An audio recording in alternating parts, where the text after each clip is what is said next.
Viewers, any moment now, the Prime Minister Narendra Modi will be, of course, addressing that gathering, and we'll go across. But the inauguration of the rupees 350 crore Mahakal Lok corridor in Ujjain marks the overall push to restore the greatest symbols of Indian civilization to their former glory. Kedarnath, Kashi, Somnath, which are inseparable from the story of Sanatan Dharma, have already undergone a remarkable transformation. Now, as the glittering ceremony testifies, the Ujjain Mahakaleshwar Temple will also witness a rebirth. The first phase is being inaugurated. It's a public corridor, and soon, for the next two phases, we are going to see an elaborate transformation. The makeover, viewers, was badly needed.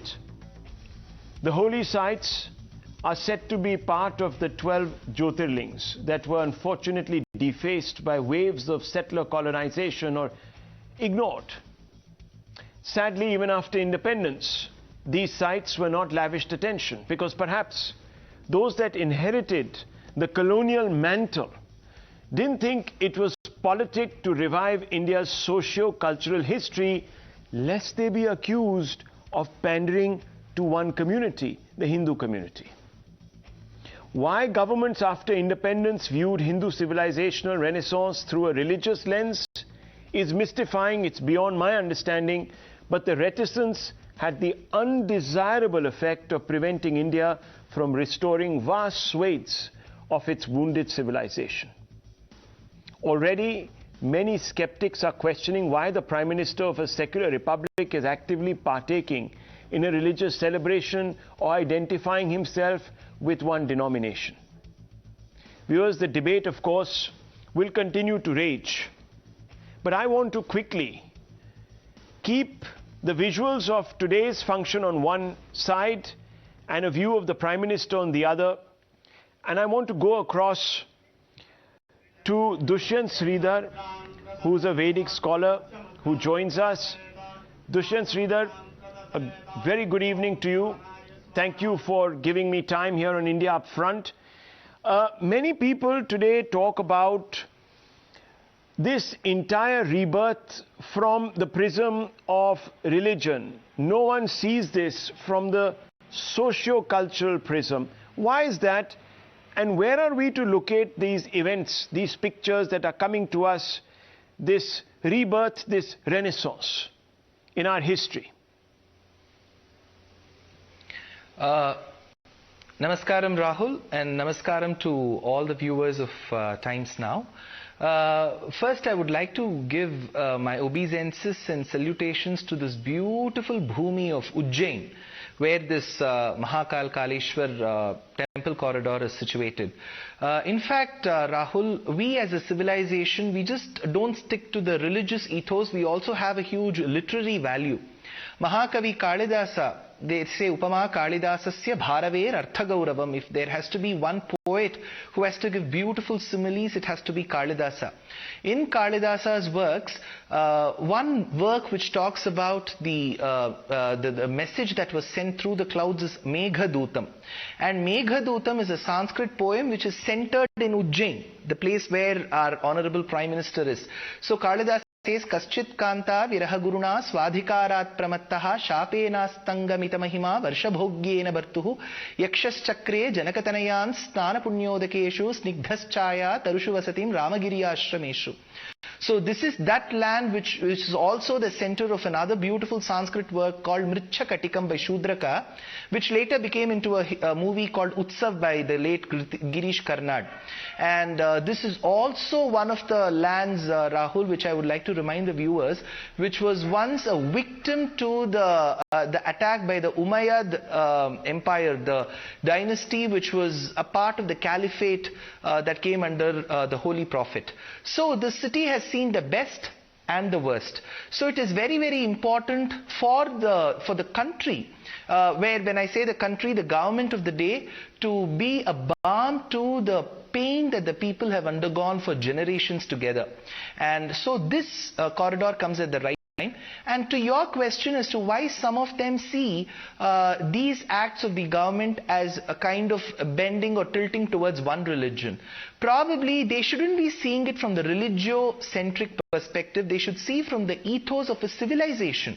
This is probably the only civilization, the Vedic civilization, which we have borrowed from the Indus Valley civilization, that has managed to survive so many millenniums of onslaught, and it has still managed to survive, whereas most other civilizations like the Sumerian, the Persian, the Egyptian, the Mesopotamian have just vanished. They've just gone into thin air. So well, Mr. we are Sridhar, supposed to be very indebted to the government of the day for reviving and being a balm. Okay, let's go. Viewers, on your screen, the Prime Minister just finishing an electrifying address. He says, in sum, where there is renovation, there is innovation. India is restoring its spiritual, scientific and cultural glory. And in a sense, viewers, as we were talking just a short while ago, the Prime Minister seems to have decoupled this entire renaissance from religion. Mr. Sridhar, what is the message that you took away from the Prime Minister's speech here?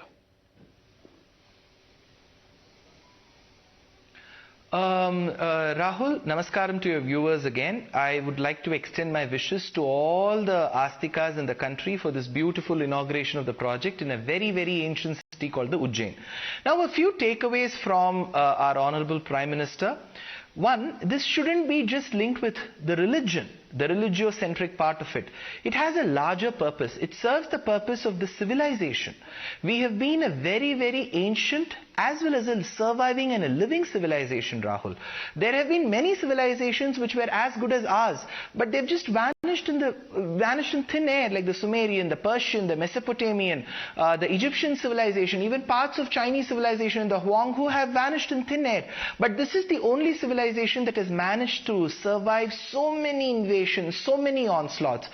So, besides seeing this as a project that is meant to revive a Shiva temple, the larger purpose what the Prime Minister conveyed is to look into our roots, look into the ethos of the civilization so that we could look productively into the future.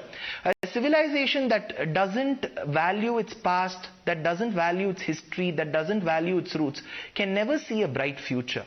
So he also highlighted that currently the country, if at all it is managed in the post-pandemic era amidst a lot of other global crisis, that's because we have always looked to our civilization with great pride. When we say we look at our civilization in great pride, we don't try to demean any religion or any culture, just that we are a part of this land. So every person, immaterial of which religion they uphold, they should feel proud about this project. Suppose a person is born in the United Kingdom, immaterial of his religion, he will feel proud about Shakespeare.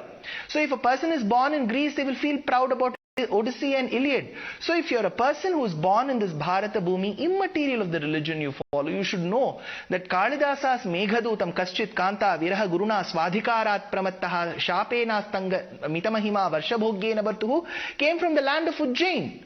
And if we talk about Lord Sri Krishna, who was born in Mathura, who grew up in Gokulam and Vrindavanam, who settled in Dwaraka, you know which was his Ivy League university? It was Ujjain. He studied under Sandipani's ashram. Chatussashti Ratrim Ahobihi Sarvajnastvam Sahamusalina, says Narayana Bhattadri, the 16th century poet. So Ujjain is absolutely the center of knowledge. It is the center of Shaivism. It is the center of Vaishnavism. It has links to the civilization and literature. So my way of decoupling it from religion is, please don't look at this as a religious-centric event. If at all if there is an accusation that he concentrates on Hindu-oriented projects, he has been a part of so many Sikh projects, Sikh-related projects, right? The Kartarpur Sahib, and then he has been a part of so many projects linked to Buddhism, Jainism. He was in Shravanabelagula to celebrate Jainism. So let's look at it from a larger perspective and let's not get very, very narrow-minded is what my opinion is, Rahul. Dushyant Sridhar, thank you very much for speaking to us this evening. Viewers, of course, you saw this glittering ceremony, and I want to get a further perspective on this Hindu Renaissance under the Prime Minister and its meaning, and let's try to locate it in the broader narrative that Mr. Sridhar has also talked about. We'll be going across to Mr. Amish Tripathi, who needs no introduction. But just before that, viewers,